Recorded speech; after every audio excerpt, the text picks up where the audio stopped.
साथ यहाँ पे जी मिराज अली और हसन अली असलम साबरी कव्वाल भी मौजूद है जी। उनकी तरफ भी जाऊंगी और उनसे पूछते हैं कि जी क्या वो पेश करेंगे और उसी से फिर हम एक वक्फे की तरफ भी जाएंगे।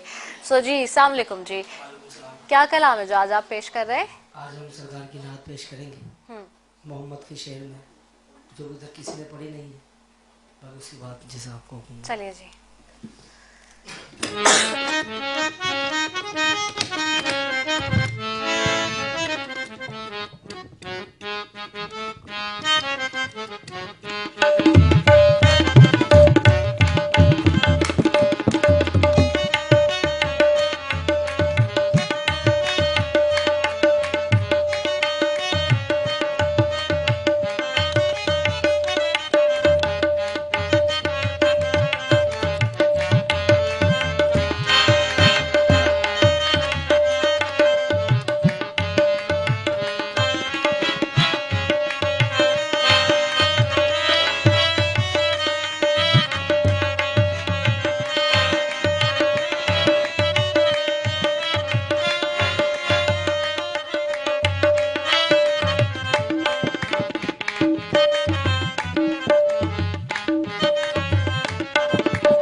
करीमों में गुनाहगार की बनाई है मोहम्मद के शहर में, मोहम्मद के शहर में, मोहम्मद के शहर में, मोहम्मद के शहर में, मोहम्मद के शहर में के शहर में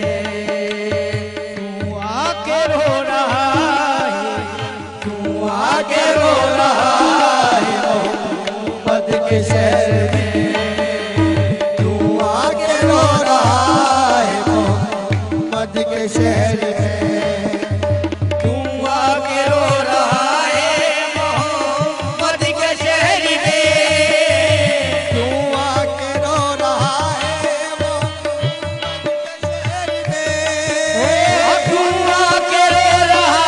है मोहम्मद के शहर में। हर दर्द की दवा हर दर्द की दवा है मोहम्मद के शहर में, हर दर्द की दवा है मोहम्मद के शहर में। तू आके रो रहा है मोहम्मद के शहर में, तू आके रो रहा है मोहम्मद के शहर में, तू आके रो रहा है मोहम्मद के शहर में। हर दर्द की दवा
सदका लुटा रहा है खुदा उनके नाम का, सदका लुटा रहा है खुदा उनके नाम का, सदका लुटा रहा है खुदा उनके नाम का।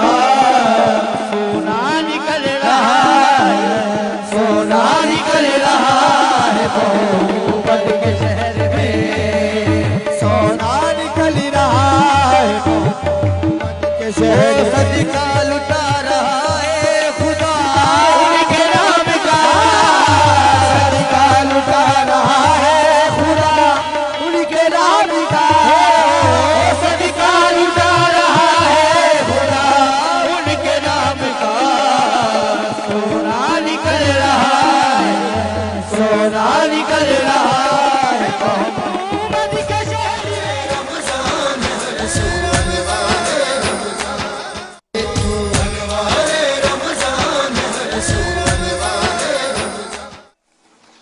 एक बार फिर हमारे रमज़ान की खुसूसी इफ्तार ट्रांसमिशन में K21 न्यूज़ के प्लेटफॉर्म से बरादरान इस्लाम आपकी मेज़बान आपको खुशामदीद कहती हूँ। नाज़रीन, बात हो रही थी अब से कुछ देर पहले होर्डिंग के हवाले से और जो अशया खुर्दनोश है उनमें किस तरह से कीमतें बढ़ाई जाती हैं और क्या किया जाता है, उस सब पे हमने बात की।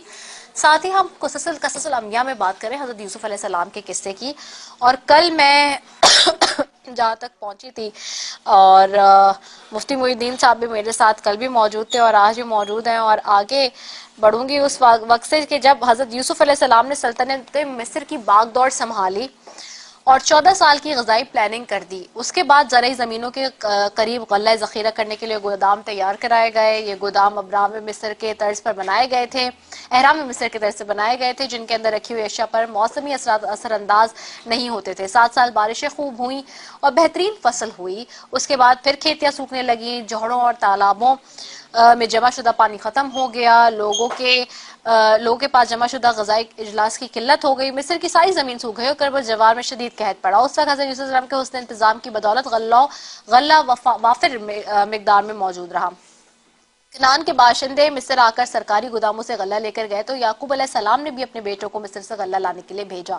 यूसुफ अलैहिस्सलाम इन गोदामों की देखभाल करते थे, वक्तन फवक्तन तकसीम इजनास का जायजा लेते रहते थे। एक बार जायजा लेने पहुंचे तो एक जैसे लिबास और एक जैसी शक्ल सूरत के हामिल 10 कनानियों को कतार में इंतजार करते देखा। यूसुफ ने उनको पहचान लिया, समझ गए। इस्तफसार पर उन्होंने बताया कि हम सब आपस में भाई हैं, कनान से आए हैं। हम 10 भाइयों के अलावा एक और भाई और बाप कनान में है। 11वां भाई गल्ला लेने इसलिए ना आ सका कि हमारे वालिद आंखों से माजूर हैं। बाप की माजूरी की वजह ये बताई कि हमारे एक और भाई यूसुफ को बचपन में भेड़िया उठाकर ले गया था। बाप को उससे बेइंतहा मोहब्बत थी, इसके गम में रोते रहे, बिनाई से महरूम हो गए। हजरत यूसुफ अलैहिस्सलाम को ये सुनकर सदमा पहुंचा कि उनके बाप की जुदाई के गम में बिनाई खो चुके हैं। साथ ही अपने छोटे भाई की फिक्र भी लाहक हुई आपको और आपने अपने भाइयों से कहा तुम लोग कनान से आए हो, मुमकिन है तुम्हें यहाँ के जो सिस्टम है उसका, यहाँ जो हालात है, कानून है, उसका इल्म ना हो। गल्ला सिर्फ उन्हीं लोगों को दिया जाता है जो मौजूद होते हैं, फिजिकल प्रेजेंस जिनके, यानी कि किसी के नाम पे आप लेके नहीं जा सकते, वो ये कहते हैं। तो ये इस बहाने से वो उनको ये कहते हैं कि इस बार जब तुम आओ तो अपने माजूर बाप को और भाई के हिस्से का गल्ला इस बार तो तुम्हें दिया जा रहा है, लेकिन आइंदा जब गल्ला लेने आओ तो उनको अपने साथ लेकर आना। भाइयों ने कहा कि हमारे वाले तो बेटे के गम में गोशा नशीन हो गए हैं, दूसरे के वो आंखों से भी माजूरन के लिए हम माजरत खाएं। छोटा भाई बाप की खिदमत में लगा रहता है, इसे वो उसे खुद से गवारा नहीं करना, दूर गवारा नहीं करना चाहते। यूसुफ अलैहिस्सलाम ने बाप की माजूरी का उज़्र कबूल कर लिया, लेकिन भाई के ना आने की वजह को कबूल न किया और कहा कि तुम्हारे भाई को अपने हिस्से का गला लेने यहाँ आना पड़ेगा और अगर वो नहीं आया तो तुमको भी गला नहीं दिया जाएगा। मिस्र से वापसी पर तमाम भाई अपने नाबीना बाप के पास पहुंचे और उन्हें वली मिस्र के हुक्म से आगाह किया। हजरत याकूब अलैहिस्सलाम ने उनकी बात सुनकर कहा क्या तुम इस पर एतमाद करूं, क्या तुम पर इस तरह एतमाद करूं जिस तरह उस भाई यूसुफ के मामले में कर चुका हूं। यूसुफ अलैहिस्सलाम की जुदाई के बाद हजरत याकूब अलैहिस्सलाम के दिल का सुकून बिन यामिन था। आंखों की रोशनी से महरूम होने के बाद बिन यामिन ही बाप की जरूरत का ख्याल रखते थे। यूसुफ अलैहिस्सलाम के सौतेले भाई बाप का जवाब सुनकर शर्मिंदा हुए और बड़े भाई ने निहायत आदि से कहा आपको हम पर एतमाद नहीं है, लेकिन हम मजबूर हैं। अब अगर आपने बिन यामिन को हमारे साथ नहीं भेजा तो किसी को भी गला नहीं मिलेगा। याकूब अलैहिस्सलाम ने अपने बेटों से इस बात का वादा लिया कि बिन यामिन को सही सलामत बाप के पास वापस लाएंगे। दूसरी मरतबा बरादरान यूसुफ का काफिला जब मिस्र को रवाना होने लगा तो याकूब अलैहिस्सलाम ने बेटों को नसीहत की कि देखो, एक साथ जत्था बनाकर शहर में दाखिल होना। याकूब अलैहिस्सलाम के बेटों को बेटों को ये नसीहत इस वजह से भी थी कि जब वो पहली बार मिस्र दाखिल हुए थे तो जासूसी के इल्जाम में गिरफ्तार कर लिए गए थे और बादजा इल्जाम साबित ना होने पर रिहा हुए थे। हज़रत यूसुफ अलैहिस्सलाम जानते थे कि उनके भाई जो गला ले गए हैं वो ज्यादा नहीं चलेगा।